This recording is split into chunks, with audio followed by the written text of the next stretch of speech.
ser excelente. Gracias. Pasamos ahora al Grupo Socialista. La señora Cabezón Ruiz. Adelante. Gracias, señor presidente. Bueno, como no puede ser de otra manera, yo también quiero comenzar agradeciendo el trabajo del ponente, sobre todo en un tema que ha cambiado tanto en tan pocos meses y que necesita una continua actualización de los informes, incluso desde el pasado mes de diciembre, que se manda a traducción. Y para ello, con el ejemplo de los datos, ¿no? Los datos que se recogen en el informe, pues diríamos que a día de hoy tendríamos que comenzar actualizándolo. Pero yo quiero hacer varias consideraciones generales y algunas más concretas, y todas ellas con un carácter fundamentalmente constructivo.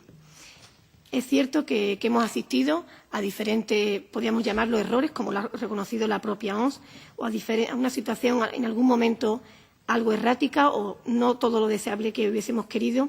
Pero yo quiero partir de la consideración que en temas de cooperación, de la necesidad de aunar sinergias, hay que reconocer los errores, pero también creo que hay que tener una visión no tan negativa, sino todo lo contrario, estimulante, para poder abordar nuevos retos.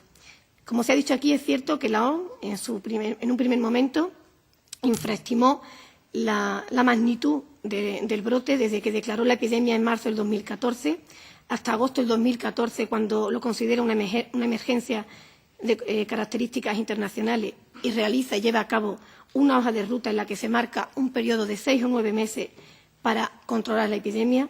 Quiero decir que a día de hoy, que cumplimos prácticamente los 6 meses, podríamos estar entre 5 y 6 meses, podemos decir que la epidemia a grandes rasgos está controlada. Por lo tanto, la actuación a partir de agosto podríamos considerar que ha sido satisfactoria.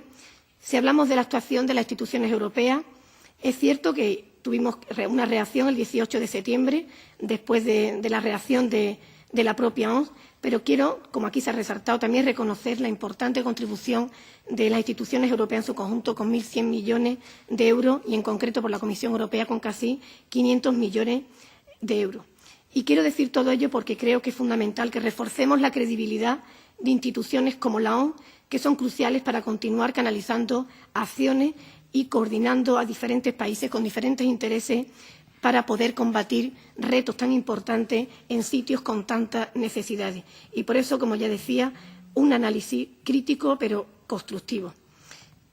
La propia OMS ha reconocido, como reconoció su error, pero también ha reconocido el propio 26 de enero en una tercera sesión extraordinaria, que solamente ha tenido 3 sesiones extraordinarias desde su constitución, y solamente esta con carácter de evaluar una epidemia, ha reconocido las circunstancias tan difíciles o tan diferentes a lo que habitualmente venían siendo las epidemias que se estaban abordando. Era el primer brote internacional de estas características. Conocimos las actuaciones también con la gripe A, pero no creo que podrá ser ni siquiera comparable.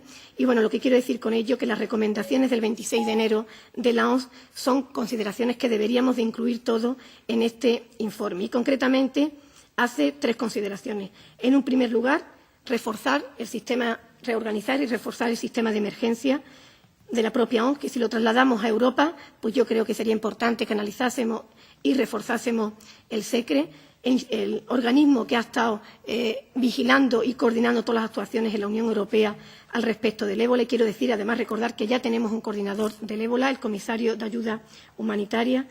También hizo hincapié en la necesidad de abordar el tema del acceso de los nuevos medicamentos a la población, sobre todo a las poblaciones con más dificultades, favorecidas y vulnerables, como es en este caso pues la población africana y los afectados del ébola, y puso un tercer énfasis en la necesidad de un último o un casi último fondo de 800 millones de euros para acabar erradicando esta epidemia. Hemos obtenido diferentes lecciones de esta epidemia internacional, pero a mí me gustaría resaltar, en principio, 2.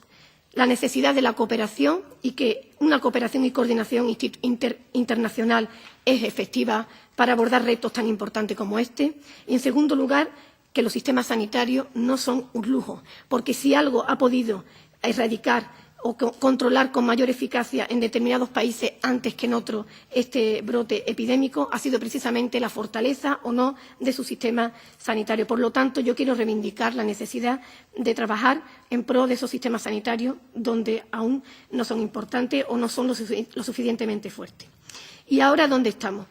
Dicho esto, yo creo que es necesario, como dice la propia OMS, marcarnos otra hoja de ruta y proponernos la erradicación.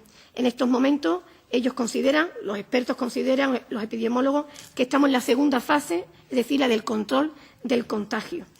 Es cierto que estamos ante un virus de fácil propagación que puede efectivamente mutar y que aún son muchos los contagiados que ni siquiera conocen su diagnóstico o no están diagnosticados. Y es ahí donde debemos actuar para efectivamente marcarnos el contagio cero, porque, como dice la propia OMS y los expertos epidemiólogos, esto es posible.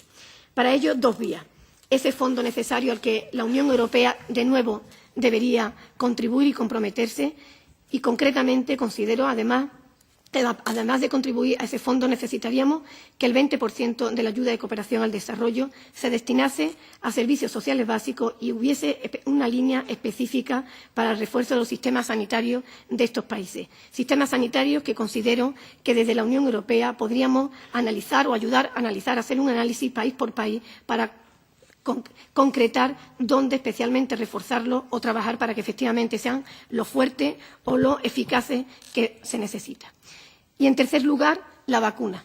A día de hoy conocemos que tenemos datos esperanzadores para pensar que hay una vacuna casi a la vuelta de la esquina, una vacuna que ha sido financiada por el IMI, es decir, por fondos públicos, y por eso tenemos que garantizar la cláusula de responsabilidad social.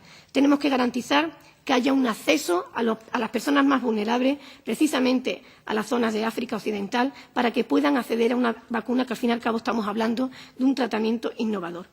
Pero además digo que estamos a la vuelta de la esquina, es decir, que, por favor, que seamos capaces de que finalmente vea la luz, porque, como decimos, cada vez son menos los casos o menor la importancia que se puede tener al respecto de que salga esta vacuna, pero es necesario para que finalmente la acabemos erradicando esta enfermedad.